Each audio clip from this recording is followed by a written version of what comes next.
আসসালামু আলাইকুম। আশা করি প্রত্যেকেই ভালো আছেন। আমি মোহাম্মদ সবুজ ইসলাম। আলহামদুলিল্লাহ আল্লাহর রহমতে অনেকটাই ভালো আছি।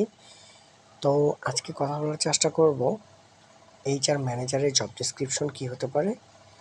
তো আপনি যদি জেডি সম্পর্কে না জানেন অথবা এ সম্পর্কে কোনো ধারণা না থাকে তাহলে সম্পূর্ণ ভিডিওটা মনোযোগ সহকারে দেখবেন এবং জেডি কী, কীভাবে কাজ করে, কোথায় জেডি কাজে লাগাতে হবে সব কিছু এই ভিডিওতে ক্লিয়ার করে দেব। সাথে আছি আমি মোহাম্মদ সবুজ ইসলাম। কথা না বলে চলুন শুরু করা যাক। পদবি: ব্যবস্থাপক, মানব সম্পদ বিভাগ, তত্ত্বাবধায়ক কর্তৃপক্ষ, জিএম, মানব সম্পদ। মূল দায়িত্ব: প্রতিষ্ঠানের চাহিদা অনুযায়ী সহকারী বা তার হেল্পিং হ্যান্ড যেটাকে আমরা বলি না কেন সেটাকে সঠিকভাবে নিয়োগ দেওয়া। শ্রমিক নিয়োগের ক্ষেত্রে কোনোরূপ বৈষম্য যাতে না হয় সেদিকে সজাগ দৃষ্টি রাখা।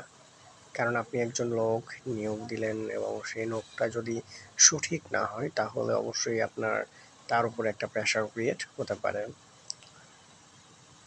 মানব সম্পদ উন্নয়নে নিয়োজিত লোকদেরকে প্রয়োজনীয় প্রশিক্ষণ দেয়া, যে আপনার নিকটস্থ যে লোকগুলো আছে তাকে অবশ্যই প্রশিক্ষণ দেওয়ার ব্যবস্থা করতে হবে।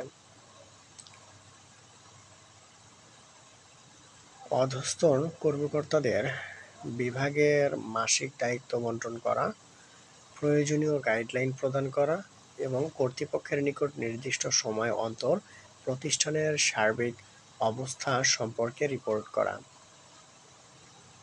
শ্রমিকদের যাবতীয় অভিযোগ ব্যবস্থাপনার দায়িত্ব পালন করা, শাস্তিমূলক ব্যবস্থা পরিচালনা করা, কারণ একজন মানুষের সমস্যা থাকতেই পারে, সেটা স্বাভাবিক ব্যাপার।